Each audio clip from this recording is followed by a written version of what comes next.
Welcome to The Explainer. Today, we're going to break down a huge foundational idea from one of the most influential economics books ever written, Adam Smith's The Wealth of Nations. All right, let's jump right in. Now, I know that sounds like a pretty weird question, right? A beaver and bread? But trust me, the answer actually unlocks a huge secret about how we put a price on, well, pretty much everything. So, to really get a handle on the idea of price, Adam Smith wants us to do a little time traveling. He says, let's go way back to what he called an early and rude state of society.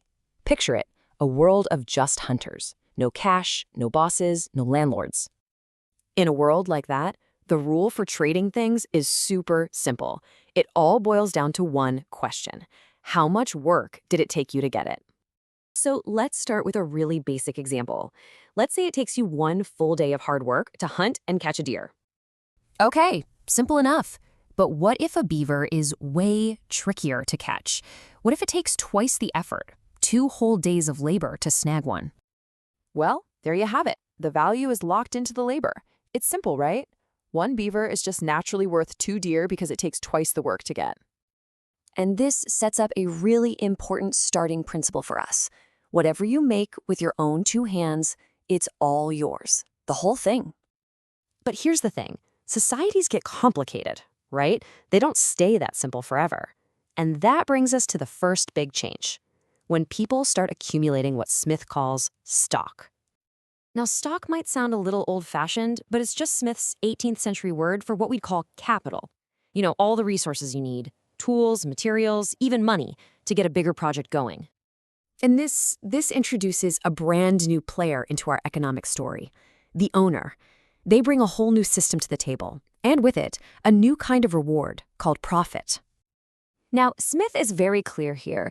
He argues that this profit isn't a wage for the owner's own work. No, it's their reward for taking a big financial risk, for putting their own resources on the line. And he makes this really concrete with an actual example. He points out that profit is usually tied to how much stock was invested, not how hard the owner personally worked. And this is a huge shift in thinking. All of a sudden, the price of something isn't just about the labor anymore. Nope. Now it has to include a cut for the person who owns the stock.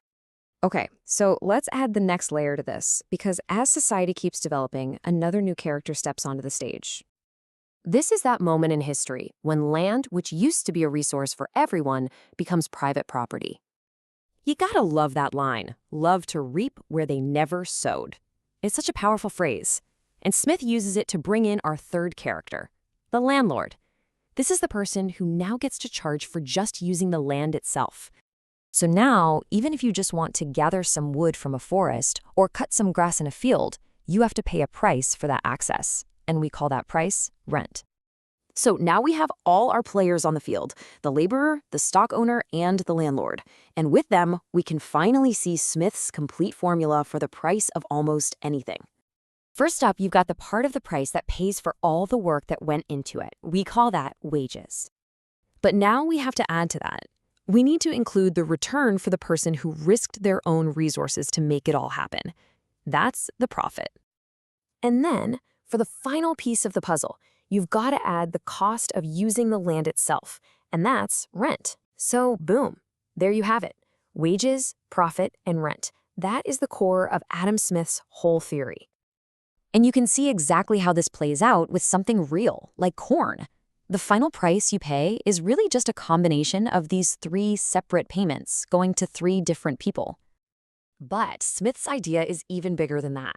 He's not just talking about the price of a single item. He argues these 3 things are the pillars of the entire economy.